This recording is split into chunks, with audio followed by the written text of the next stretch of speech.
So, ito yung area sa pinakauna kong amo dito. So, 3 lang naging amo ko dito sa Singapore. So, ito yung una. So, pinapunta niya ako. So, once a year, pinapunta ako dito sa ilan niya. So, inano ko lang na wala ang mga amo ko kasi marami akong oras.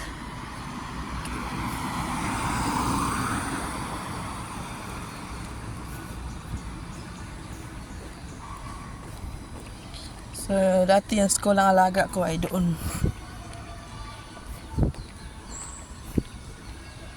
Yan.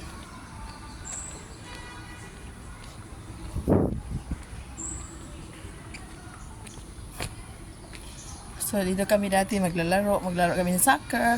Diyan. Lalaki yung alaga ko, isa lang. Isa lang anak nila, pero ano sila? Mga matanda na sila. Buti nakaanak pa.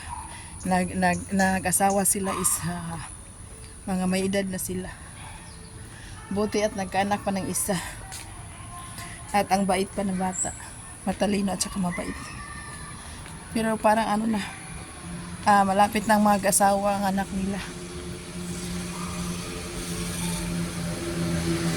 Nung inilagaan ko dito, ang alaga ko is ano pa lang, mag 7 years old. Ano lang ko dito, mga 2 years something. Kasi ano siya, primary 2, pag ano na siya, primary 3, ayaw na niya na mayroong maghatid sa kanya, no? Parang independent siya. Kaya natakot din ang amo ko kasi humina yung ano nila, yung company nila. Baka daw mawalan siya ng trabaho. So, siya naghanap ng pangalawa kong amo. Yan.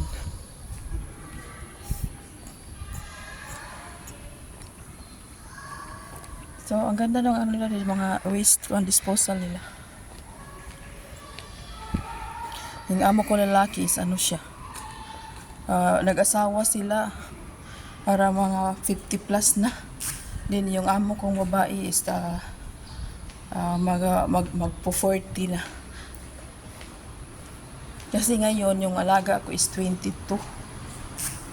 Then yung ama is 80 na. And then yung amo kong babae is magsi-70.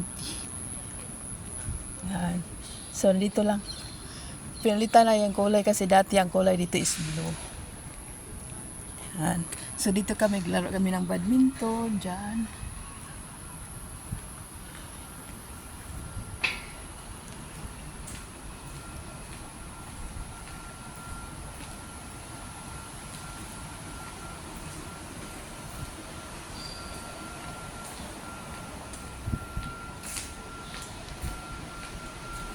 So dito ako. Growing up, 9 ba yun? I-try ko muna kung tama ba yun. 9 or 11?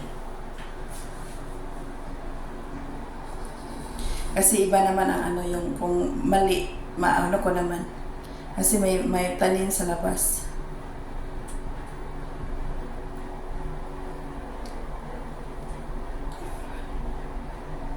Story 9.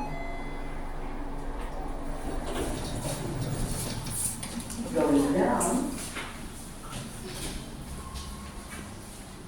So, tama ako yan, correct. Ito yung palatandaan ko. Diyan ako nagtapon ng basura, dyan sa likod lang yan. Itong plants na ito is sobrang tagal na. So, dito ko Singapore is mag 17 years. So, dyan na yan siya. Hanggang ngayon ay nandyan pa. So, that's all. Patayin ko na kasi nandito na ako mag-doorbell.